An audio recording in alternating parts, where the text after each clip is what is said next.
Empreender é uma jornada muito intensa, fascinante, mas também muito solitária, cheia de altos e baixos e desafios que às vezes a gente acha que não vai conseguir superar.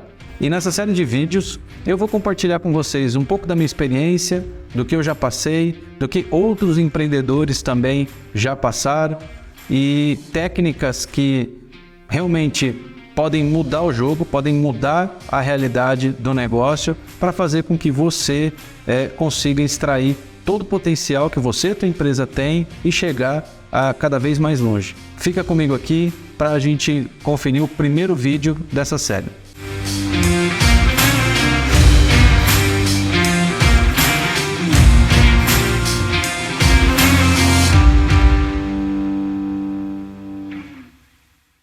Todo empreendedor começa na sua jornada basicamente do mesmo jeito.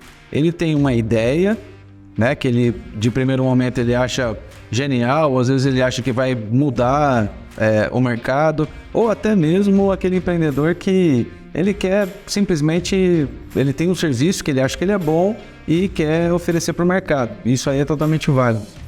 Diferente de outros países, por exemplo, Estados Unidos, o empreendedorismo no Brasil, ele é muito mais, ele acontece muito mais por necessidade, ou seja, aquela pessoa que acaba saindo do emprego tal, e acaba arriscando, abrindo uma lojinha, fazendo mais uma refeição, marmita, alguma coisa assim, doces, que a gente sabe bem como que funciona, às vezes a gente ajuda um amigo, vizinho, parente, então isso é bem comum. O ponto é que, independente do tamanho do segmento, o empreendedor, quando ele começa, ele tem a fase da ideação, então ele tem a ideia, depois ele vai para alguns amigos próximos e aí que às vezes acontecem os problemas que a gente acaba vendo. Então, nessa de começar uma empresa, ele tem a ideia, se junta ali com alguns amigos, né? Cada um define o seu percentual, mais ou menos batendo papo ali no que acha que cada um vale para a empresa. E aí que tem o primeiro problema, porque é preciso separar a atividade, o cargo da empresa e a posição que essa pessoa tem na empresa, ou seja, sócio não é cargo. Então é muito importante nessa fase a gente saber distinguir bem o que cada um vai fazer para que tenha uma remuneração sobre esse serviço, tenha o escopo da atividade para até que consiga cobrar, né? Um conseguir cobrar o outro, porque geralmente se complementam, né? Então um vai fazer a parte administrativa, o outro vai fazer vendas, o outro vai lá para a produção. Então é muito importante ter isso claro, independente do tamanho da empresa. Eu sei que é difícil, mas são conversas realmente difíceis que tem que ter logo no começo para que a empresa perdure por mais tempo. E é justamente essas conversas difíceis que eu sei que a gente, como ser humano, como essência, a gente acaba evitando. Geralmente a gente não gosta de ter as conversas difíceis, a gente não gosta de ter que, às vezes, falar alguma coisa que não agrade o seu outro sócio, familiar e tal, porque a gente gosta daquela pessoa.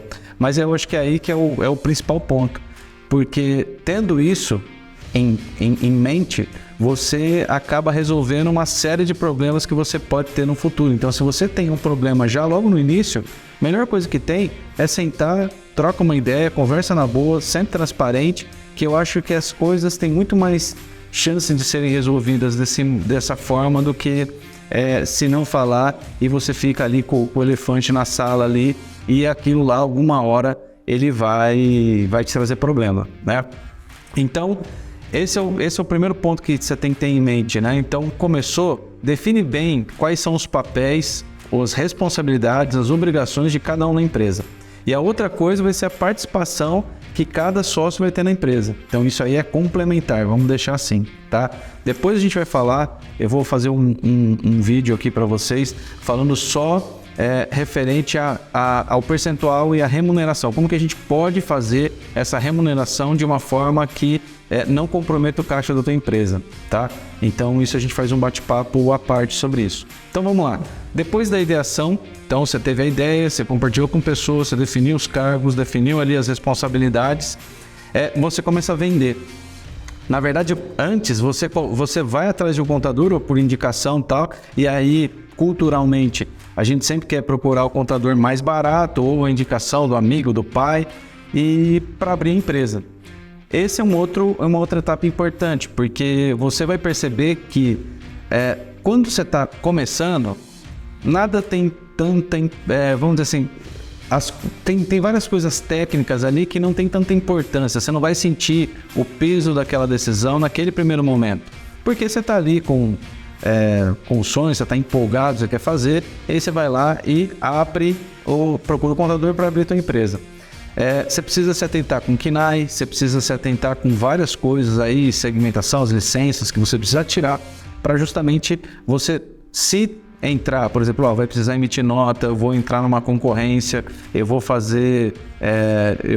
atuar em algum mercado específico, tudo isso aí você precisa pelo menos tentar prever, sei que não vai prever tudo, mas assim, tentar prever mais ou menos aonde você quer atuar para que consiga fazer a constituição da empresa, contrato social, né? Importantíssimo para você seguir aí com o teu sonho, né? Então, feito isso, abriu empresa, aí vocês vão discutir se vai ser simples nacional, se vai ser MEI, enfim, qual o enquadramento, qual é o melhor enquadramento no seu caso, e aí você começa a vender. Então você já nesse ponto, você tem ideia, está tirando ela do papel, você já procurou ali alguns sócios ou foi sozinho, mas aí você tem que ter alguma equipe ali para te ajudar nisso. Você já foi atrás de um contador, e aí você começou a vender. E aí você também vai precisar de um sistema ali para emitir nota, tudo muito fácil, rápido e tal. Então basicamente ali você vai ter lá um contador que vai pagar os seus tributos, vai apurar os seus tributos. Muitas das vezes você não vai estar com a preocupação de discutir DRE, balancete, nada disso, né? Então, você quer um cara para te ajudar a não ter dor de cabeça e cumprir as obrigações legais. E aí, nesse momento, você vai atrás de um sistema que seja rápido, que seja barato. Então, tudo ali você está pensando no custo, certo? E aí, a sua preocupação basicamente vai emitir nota. Se você tiver aí mercadoria, vai ter algum controle de estoque. Mas o que você quer mesmo nessa hora é vender. Então você quer emitir nota, você quer receber e aí você quer qualquer controle ali, basicamente você acaba fazendo no caderno, no Excel. Isso vai funcionar. Ele vai funcionar por um tempo até você começar a crescer. E quando você começa a crescer, aí de fato você começa a ter, além da receita, né, você vai começar a ter alguns problemas, que é a dor do crescimento. São problemas bons, né? Vamos pensar assim. Só que eles podem se tornar problemas ruins se não forem remediados a tempo. Por que eu falo isso? Quando você está vendendo, você começou a tua jornada, você está conseguindo ali vender, emitir nota, manual, vai no Excel e tal. Seu contador está conseguindo fazer ali a apuração dos impostos. Mas aí, dependendo do seu crescimento, aquilo que não era importante lá no começo, lembra que eu comentei? Ele começa a aparecer como algo importante, se não for tratado, urgente, crítico, até você começar a ter problemas de fato. Então, basicamente, você começa a precisar de uma gestão de caixa, uma gestão de estoque, por quê? Você tem dois tipos de dinheiro, vamos dizer assim, tá? Você tem dinheiro digital, é aquele que está no banco, né?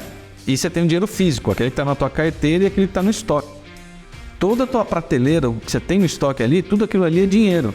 Você já pagou ou você vai pagar, você está ali com uma obrigação para pagar com o teu fornecedor. E aquilo que está na tua prateleira, ele se converte em dinheiro, que vai para o seu dinheiro digital, que é aquele dinheiro que está no banco. Então, você tem que ter isso muito claro, porque se você não começar a trabalhar com giro de estoque, se você não começar a saber, se você não souber qual é o seu ciclo financeiro, então se você está pagando antes de receber, tudo isso no crescimento, a fatura começa a chegar, vamos dizer assim, né? Então você começa de novo. Lá atrás, quando você começou, você queria já tirar a ideia do papel, já começar e já vai pelas opções mais baratas que tem e vamos que vamos fazer e beleza, tá certo. Só que aí, no crescimento, você precisa aí então pensar com um pouquinho mais de cuidado quais são as plataformas, os parceiros que vai te acompanhar para que você também não fique, à medida que você vai crescendo aos pouquinhos, sempre procurando a opção mais barata, e aí você acaba, toda vez que você vai crescendo, você tem que ir fazendo retrabalho, você tem que ir lá fazer levantamento, inventário, colocar as coisas, então você está sempre precisando de algum auxílio, né? E na minha jornada aí, eu sempre trabalhei bastante com média e grande empresa, mas há algum tempo também eu estou indo mais para o pequeno e vejo que de fato é uma dor muito grande, porque o dono do negócio, o empreendedor ali, ele está basicamente em todas as frentes do negócio dele. E assim como o grande, geralmente o empreendedor ele é muito bom tecnicamente naquilo que ele se propõe a fazer. Então o cara que abre um restaurante, o cara é muito bom ou ali nos pratos, nos doces que ele faz, alguma coisa assim, ou ele é muito bom mesmo na parte logística, da parte mais de estrutura ali que um restaurante talvez precise. Então, geralmente, como o empreendedor tecnicamente é muito bom naquilo que ele se propõe a fazer, ele precisa ter conhecimentos adicionais que complementam o conhecimento que ele já tem tecnicamente, porque isso ele já é muito bom, geralmente é assim que funciona. E é aí que também ele começa a ter alguns problemas, porque ele vai precisar confiar, delegar a pessoas que às vezes é o sócio, às vezes são colaboradores, e aí dependendo do estágio da empresa, precisa ver se ele consegue trazer pessoas prontas de mercado, se ele tem que formar pessoas internamente. Então, são basicamente 3 pilares assim que eu acho que você precisa pensar, que é a parte de o primeiro pilar é vendas, o segundo é liderança e o terceiro é gestão. Porque em vendas você está ali preocupado, você está no primeiro estágio, a liderança vem justamente na sequência, porque é aí que eu acho que muita empresa fica no meio do caminho.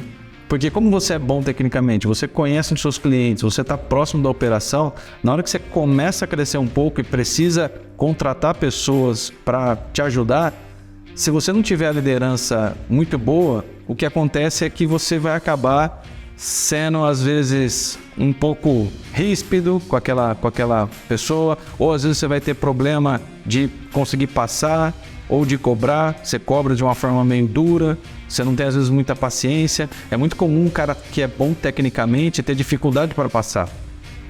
Isso é natural. Então, muitas vezes na correria do dia a dia, você acaba não passando da forma correta, não conversando da forma correta, não chamando para dar um feedback, para ver onde pode melhorar. A gente no dia a dia ali, você acaba dando, às vezes você pode falar meio de atravessado, você vai magoar a pessoa, ou você vai falar de uma forma um pouco mais ríspida, e aí você vai começar a ter problema de liderança, né?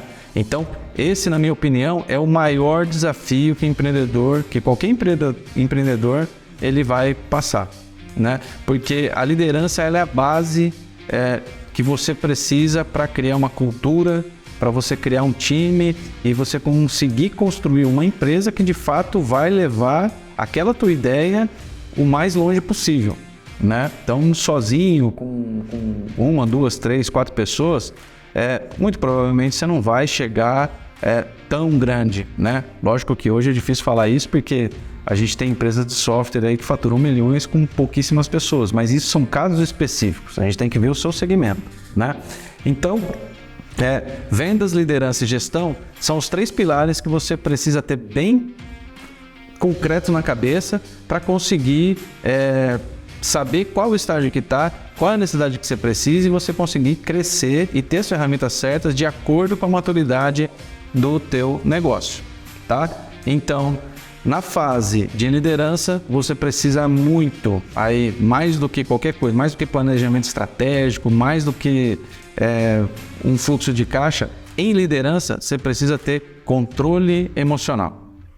O controle emocional é o que vai conseguir te deixar ali alinhado, vai conseguir te deixar tranquilo em momentos de crise, em situações caóticas que você vai passar, Você vai passar e não vai ser uma vez, nem duas, nem três. Você vai passar bastante.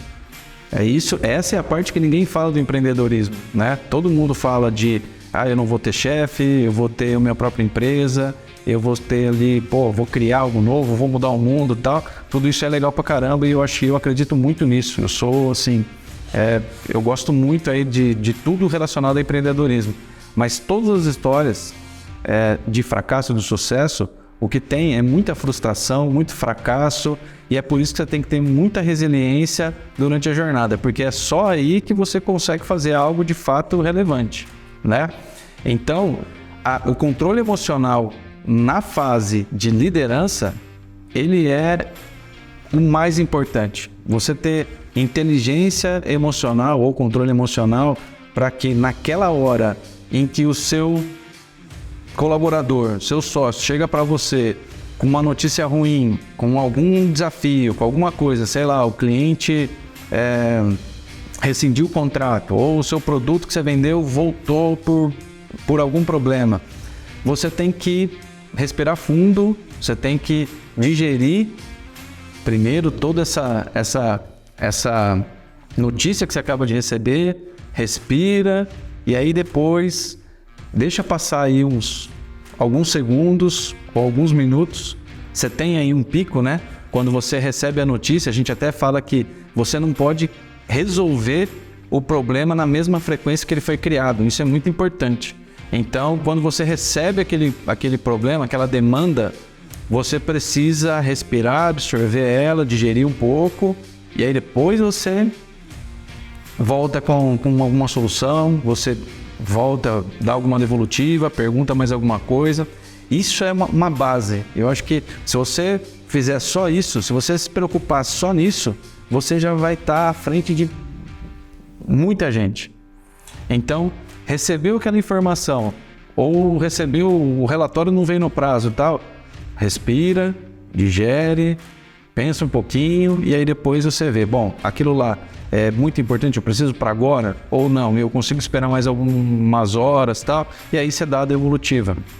Depois você faz o feedback. Isso você vai ver que, assim, você resolveu o problema na mesma frequência que ele foi criado, só tem uma consequência, que é a pior possível.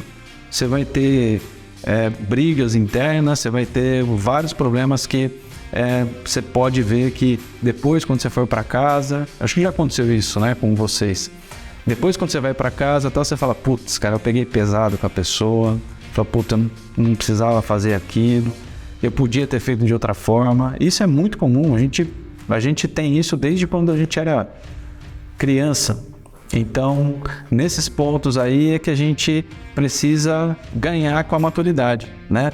A gente basicamente carrega os mesmos comportamentos que vêm com a gente desde quando a gente era criança. Com dinheiro é assim também, né? O dinheiro é muito mais comportamental do que técnico. Quantas pessoas que a gente conhece que tecnicamente sabem muito, mas não conseguiu acumular nenhuma riqueza ao longo da vida? E tem pessoas que são simples, que vêm aí de uma cultura, vêm aí de experiências de inflação, se a gente pegar lá para fora, época de guerra e tal, e eles foram doutrinados, vamos dizer assim, inconscientemente, a sempre guardar um dinheirinho, guardar, investir alguma coisinha, visão de longo prazo e tal, e aí você vê que a pessoa nem tecnicamente ela não tem tanto embasamento, mas o comportamento dela, pelo que ela viveu, pela história que ela tem, ela acaba tendo um resultado melhor. Dinheiro é muito mais sobre o seu comportamento, das suas experiências, do que tecnicamente se você conhece a fundo economia, finanças e outras coisas, tá? Óbvio que você precisa conhecer, né? Ali é o básico, mas ele tem mais a ver com comportamento do que técnica.